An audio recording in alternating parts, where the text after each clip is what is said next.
From JBS Studios in Greater New York, this is the JBS News Update with Teisha Bader. I'm Teisha Bader with the JBS News Update for Wednesday, March the 1st, 2023. Two Palestinians suspected of carrying out the deadly shooting attack near Jericho Monday that left 26-year-old American-Israeli Elan Ganeles dead were arrested today. The IDF said fighters in a joint activity with the Shin Bet and the Israel Defense Forces operated a short time ago in the Akkad Jaber refugee camp near Jericho.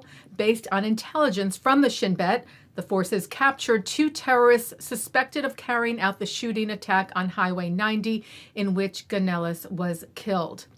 Elan Ganeles was laid to rest today in the city of Ra'anana.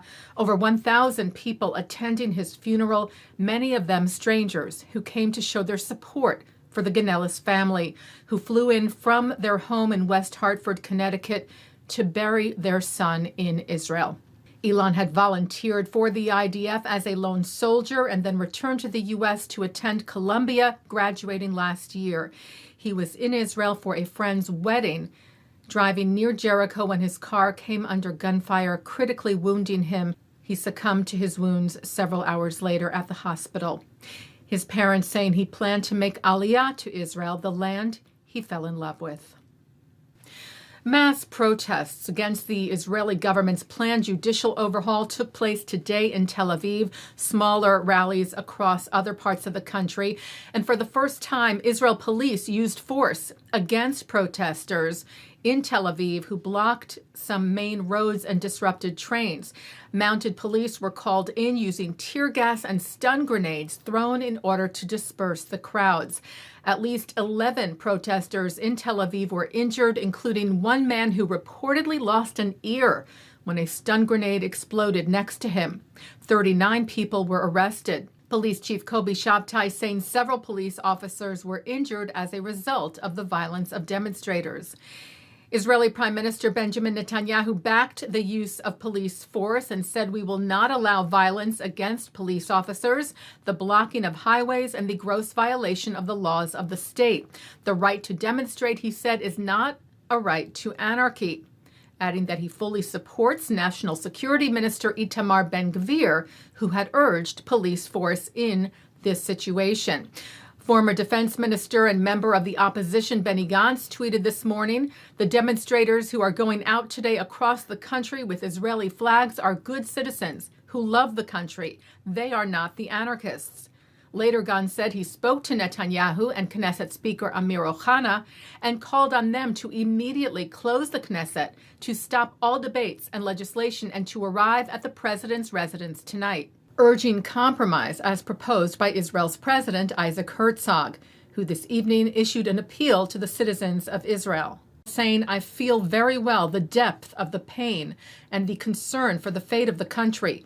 We all need to stand together, remember, and commit. We will not split into two peoples. We have one people and one country, Jewish and democratic.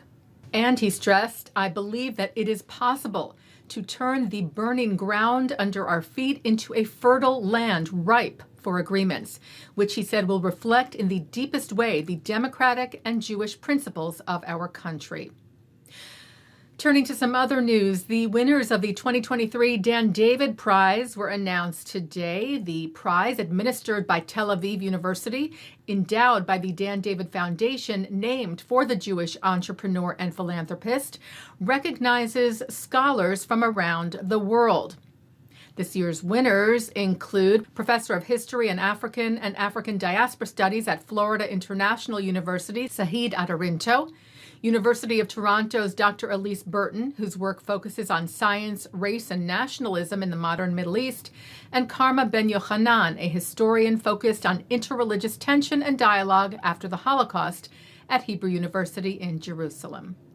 Taking a look now at our programming for tonight on JBS for Wednesday, March the 1st at 7 o'clock. It's Talmud Study at 7:30. Yehuda Kurtzer discusses how the Zionist idea is not about statehood or culture alone, but rather the audacious act of the Jewish people to dream about its future and then to commit itself to getting closer to that reality. At 9, it's part 1 of Shai Held on L'chaim. At 10, Martin Fletcher talks about his book, Promised Land, a Novel of Israel. And coming up next, it's Thinking Out Loud. And that's the JBS News Update for Wednesday, March the 1st, 2023. I'm Teisha Bader. Stay healthy, stay well.